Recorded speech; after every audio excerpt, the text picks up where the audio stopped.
What's going on, y'all? It's the one and only waiver wire queen. If you're new to the channel, welcome to the Blown Coverage Fantasy Football Podcast. Today, we are going to talk about our top 10 wide receivers in fantasy football. We ranked our top 10 prior to the NFL draft. Now, these are our most recent wide receiver rankings. Don't get it twisted. This is not the NFL rankings because that list would be slightly different. This is strictly fantasy based. These are the top guys you should be checking for early and first in your fantasy football draft. Let's get it, guys. Welcome to the Blown Coverage Fantasy Football Podcast with Waiver Wire Queen.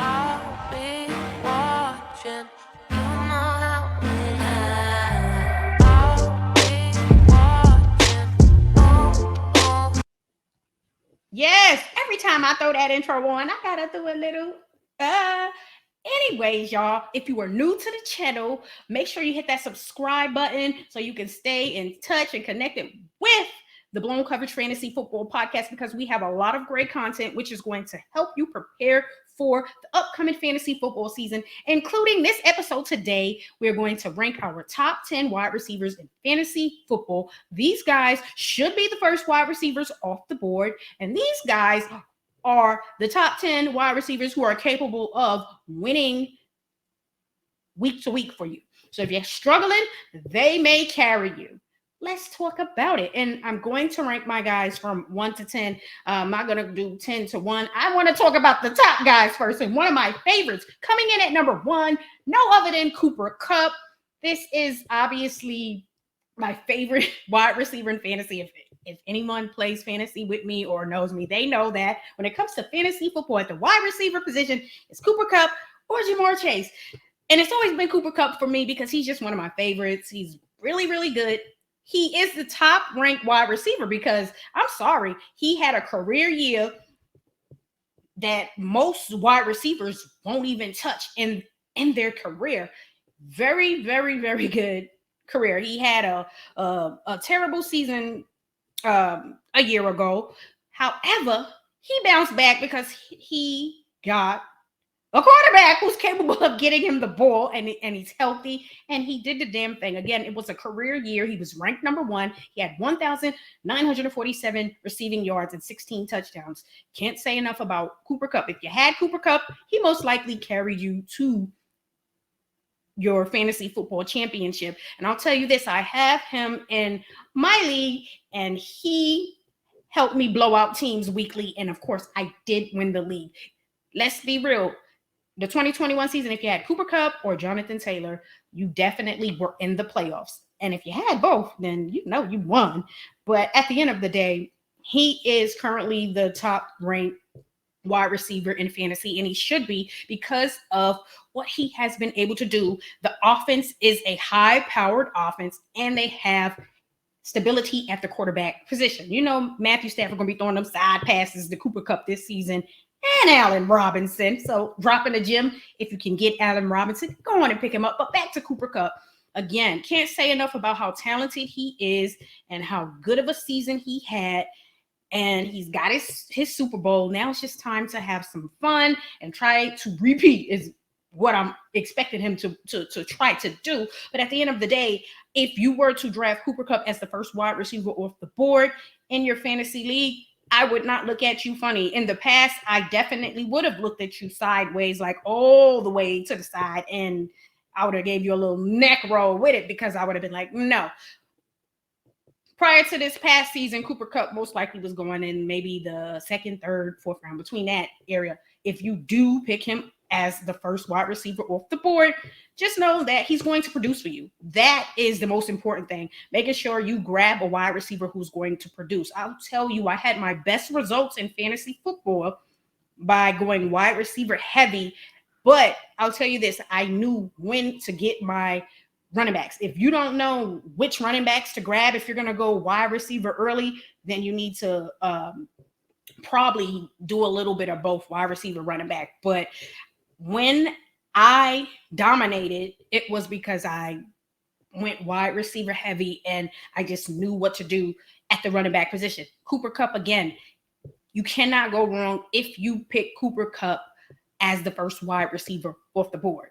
Coming in at number 2, can make an argument to be number 1 is Justin Jefferson. Can't say enough about this young man. So talented, even with the inconsistencies of Kirk Cousin, that's right.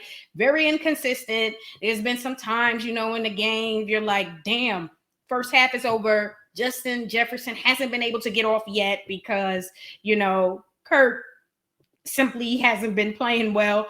But this kid has been amazing. 2 impressive seasons so far. You can see statistically what he's been able to do, and it's been simply impressive.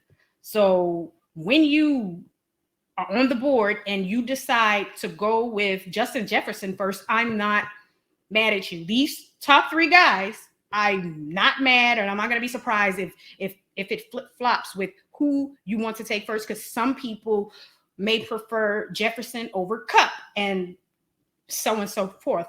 But again, he is the number 1 wide receiver for the Vikings. There's no questions about it.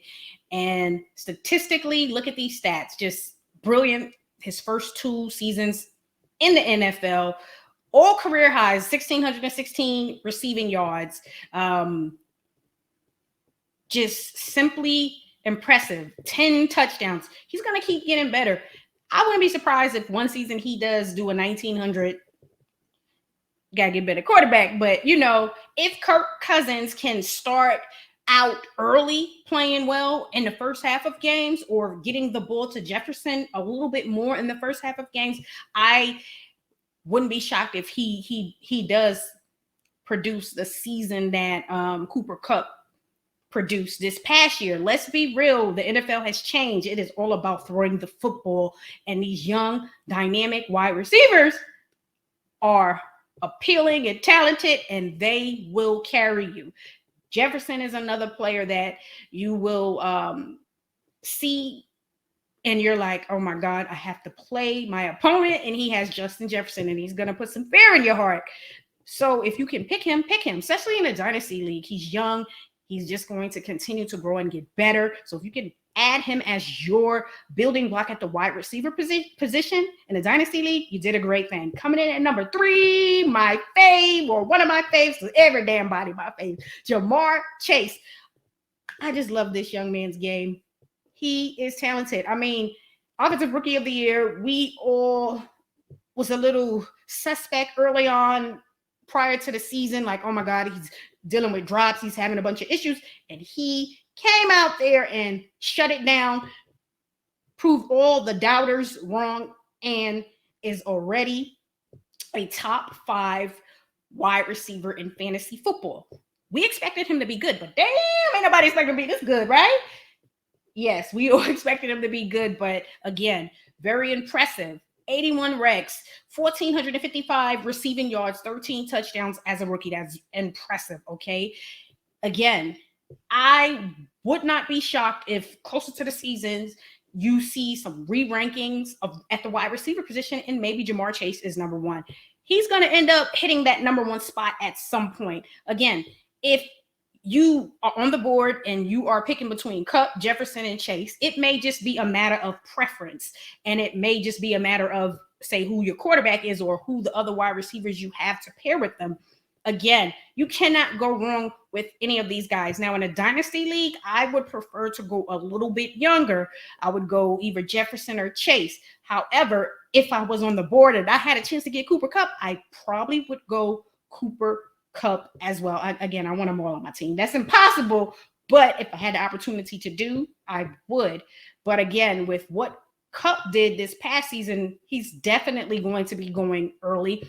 And with Chase, with him being the number 1 for Cincinnati and playing alongside Higgins, and you got Boyd, and then you have a really talented Joe Burrow, you have a high-powered offense similar to the Rams' high-powered passing offense. You have some magic, and you have a wide receiver in your dynasty league that you can look forward to week after week producing, and he's going to get touchdowns, which is, to me, like a bonus sometimes, especially when you figure 13 touchdowns as a rookie. That is amazing, and he's impressive. So if you can get him, get him. I want a lot of stock in the Rams offense, and I want a lot of stock in Cincinnati's offense.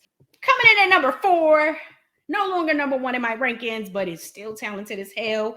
He is the one and only Davante Adams. He is playing back with Derek Carr. He was traded from the Packers to the Raiders. Most people were shocked, but some expected it because you start hearing a lot of things. Nonetheless, there is a difference between Aaron Rodgers and Derek Carr, so I'm curious to see how that's going to work. He's come out and say some things about Derek Carr being a really good quarterback, and he is. I know a lot of people look at Derek Carr and they're like, ugh. But he did have a career high in yards this past season with over 4,800. And you also got to realize he didn't have a number 1 wide receiver, has never had a number 1 wide receiver, and Darren Waller missed a lot of time. You have a lot of weapons. So I think Adams may take a hit slightly statistically, but he's still Davante Adams and still going to produce. So he's still in my top 5 because he's a player you still fear when you see him in your opponent's lineups, because you know that he can have the game that's going to make you go 0-1 week 1 or you're going to lose. So he can carry your team if you're struggling that week.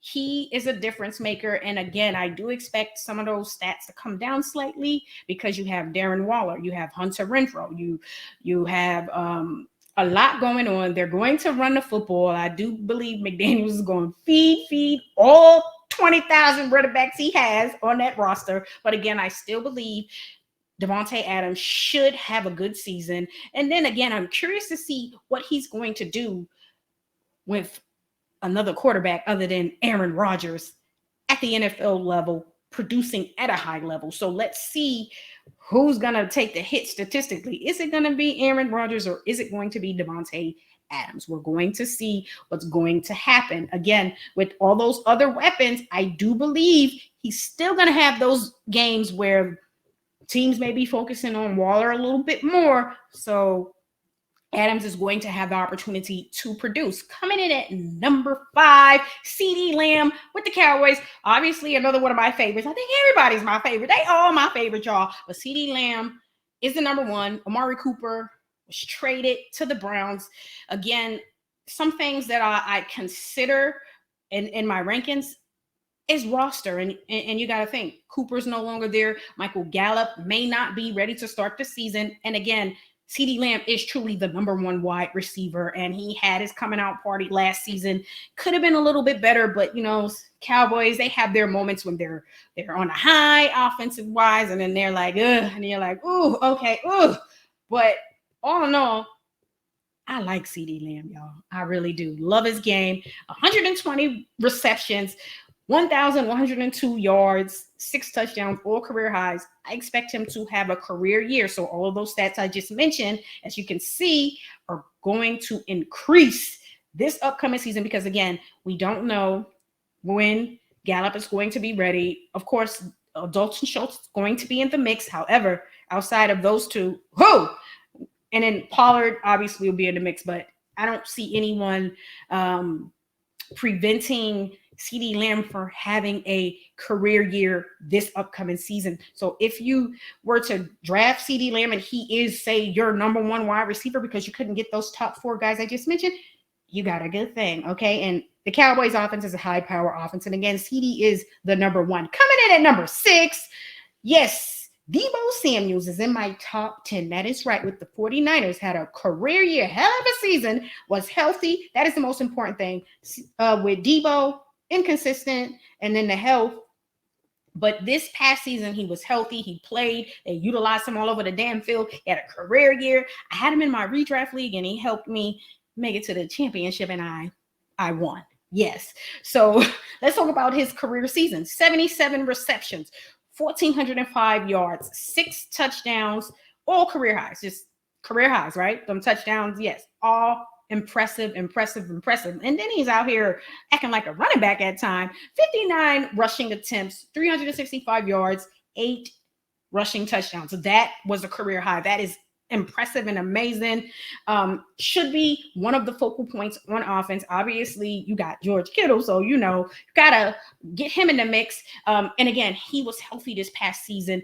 I'm curious to see who's going to end up being that starting quarterback. Are they moving with my boy Trey, or are they going to go with Jimmy?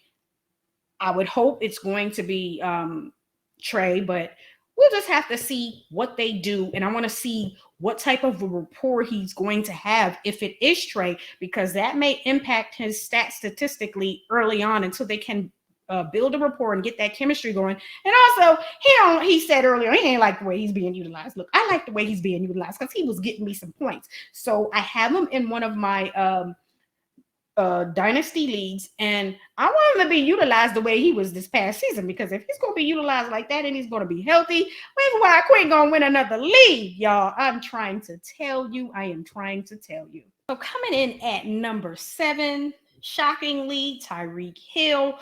Y'all know he is normally in the top 5. Well, Tyreek Hill was traded from the Chiefs to the Dolphins, pretty much going from Mahomes to Tua. That is why most people have him out of their top 5 rankings. So there's no surprise here that he is no longer in my top 5.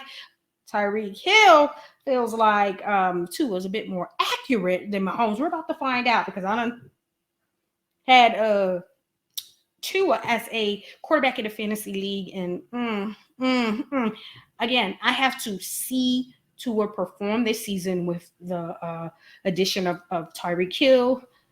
Waddle obviously is very good young player. I need to see it before I start saying yes, Tua is going to be that guy. So far, I am not 100% sold, but I'm still sold on Tyreek Hill being a top 10 wide receiver. He's going to produce. Think about it. Waddle had a very good season with the inconsistencies at the quarterback position for Miami. So I still expect Tyreek Hill to produce, just not at the level that we're accustomed to seeing, which is why he is not in that top 5 anymore. And again, I just want to see what Tua can do. There are going to be those moments where he's going to have to try to get the ball downfield and be accurate doing so. And I want to see if he can handle that. Again, Hill feels like he can get those short, accurate passes to him. We're going to see exactly what's going to happen and how the Dolphins are going to utilize Hill this season. That is another reason why he's not in my top, because I just need to see what the Dolphins are going to do with him. This is a different offense. Just everything's different. Just new. And the most important different thing on that list is the quarterback. Again, still a very good year. 111 receptions, which was a career high for him. 1,239 yards and 9 touchdowns. He's still going to be Tyreek Hill and perform. We just need to see the impact. Is he going to have that impact that he used to have in previous seasons on a new team with a new quarterback? Or is it going to be still solid production, but just not the impact that we are used to? But nonetheless, he's still in my top 10. Coming in at number 8, Stephon Diggs. How can I ever have a top 10 rankings without this gentleman, this dope, talented wide receiver on my list? He's playing with one of the top ranked offenses in the NFL, probably the number 1 ranked quarterback in fantasy. So when you have that going for you and you are the number 1 wide receiver and you're really good, you're in the top 10. Okay. He's going to produce. He had a career year, or we'll say 2020. We're not going to see that because they have more weapons. However, he's still going to produce. So if you were to draft him as number 8 off the 8th wide receiver off the board, I am not mad at you for doing so. He's still going to produce. Again, he had a career high of 10 touchdowns, so maybe they're going to be doing that a little bit more. Again, they do have some more options at the wide receiver position, so I'm curious to see how that's going to play out. We should see more from Davis. They have Crowder. They got McKenzie. They say he's going to do a little more, but none of these guys are going to take a lot of the production away from Diggs. And also Knox has stepped up. He had a good season last year. A lot of Knox's production was mainly because of those touchdowns. He had a nice amount of touchdowns. But again, Diggs is the number 1. and he's going to produce. And when you have the top quarterback in fantasy who's going to get you the ball, you're going to produce, which is why he is in my top 10. At number 8, coming in at number 9, A.J. Brown with the Eagles. That's right, y'all. He is no longer on the Tennessee Titans. A.J. Brown was traded during the NFL draft from the Titans to the Eagles. Again, I really like A.J. Brown, but I'm still concerned about Hurts, okay? I know they're saying that, hey, he's working, he's improving. I need to see it, okay? I simply do. A lot of his production came with his legs. And if you have any of those wide receivers in Smith and Brown, you're going to have to understand that there's going to be those games where he may not be off. Hurts, they say, has improved, but I'm talking about based on last season. So if he hasn't improved with his accuracy and getting the wide receivers the ball, then there are going to be those games where you're just going to be frustrated because your guys are not, producing. And it's mainly because Hurts isn't getting them the ball. The accuracy was an issue for him. Again, it was a tremendous issue at times during the 2021 season. But hey, I'm going to give him a chance to produce. I'm really curious to see what type of comeback season Brown has. Last season was a injury-plagued season. And again, new offense, new quarterback. Hopefully he's going to be healthy. He's a very good young he's a very good young wide receiver. However, this is all going to be new for him. And I want him to produce because this is going to help Smith too. And as long as Hurts has improved, then Brown should still be good to go. He's definitely in my top 10. Again, this past season was a down year because of the injuries. But again, it happens. It's a part of the game. He had 869 receiving yards, 5 touchdowns, which was a career low. But again, he's playing alongside Devontae Smith, and they also have Dallas Goedert. There's more talent on the offensive side of the ball, and it's not, to me, a run-first team. Although when you have Jalen Hurts, he's most likely going to take off with the ball. So that is something that you have to factor in as well. But I do put A.J. Brown in my top 10 because although he had a down season due to the injuries, he was still able to almost get a 900 receiving yards and a new fresh start. I'm expecting him to produce and get at least 11 to 1,200 yards this season. But if Jalen Hurts improves on his accuracy, then Brown should exceed the 1,200, 1,300 yardage in that area if Hurts improves. If he does not improve, then it'll be more on the 1,000, a little over 1,000 yards. But I'm hoping that it's going to be much better than that. Coming in at number 10, and he is on my list in my top 10 because he is Mr. Consistent. I don't care what anybody says. Mike Evans is in my top 10. Obviously, he was a top 10 wide receiver at the end of the season, and he should be in my top 10. He's never ranked in most people's top 10s, but he produces every year. Consistency is all he has been able to do for the Tampa Bay Buccaneers. And if you have a wide receiver that is consistent, then guess what? You have a gem, which is why I'm high on Drake London because they compare him to Mike Evans. There's nothing wrong with Mike Evans because he produces year in, year out. And you have Tom Brady as your quarterback. Godwin definitely is at risk for missing the beginning of the season. Gronk just said he is retiring. So Gronk says he's shutting it down. He's about to have a seat and sit back and watch y'all play and probably just, enjoy that retirement, which, is a good thing because Mike Evans is going to get the ball. And then another factor, Antonio Brown is no longer in the building. I know last season early on, I had Mike Evans and I was frustrated at times because AB was getting the ball more and it was hurting the production of Mike Evans, not this season. And I just explained to you the factors as to why it's not going to happen. He may have a career year because of all of the factors of Godwin not being available early on. AB's no longer in the building. And then you figure Gronk retired. So we're talking about potential career year, possibly maybe 1,300 yards, crossing my fingers. I'm hoping for it. But if nothing else, consistency is what you'll get from Mike Evans. And that comes with 1,000-yard seasons. Okay. Every season, 1,000 yards. That is tremendous and amazing. And it is hard to do when you have inconsistent play at the quarterback position.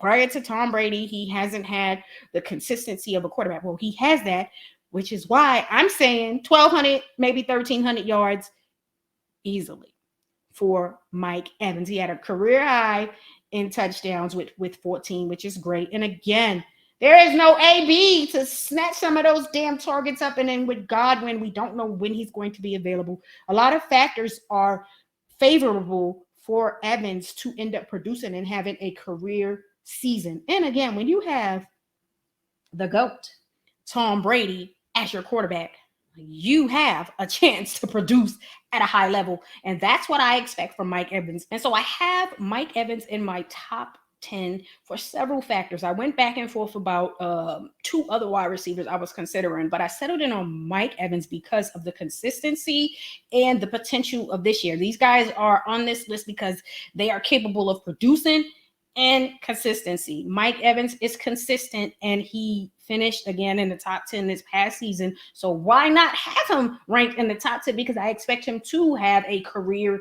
year based on the other factors I mentioned. So he's in my top 10. And if nothing else, you'll get the production that you are expecting from Mike Evans. But again, he will exceed those expectations this season. And that's why he's in my top 10. And that is all. All right, y'all, make sure you hit that subscribe button if you enjoy playing fantasy football, because again, we have a lot of great content for you. Tune in on Saturday. We have our top 10 running backs. That's right. Tune in so you can check out all of the top 10 running backs in fantasy. These are the best guys. These are the guys who will win you your league. Make sure you leave some comments and let me know your thoughts about top 10.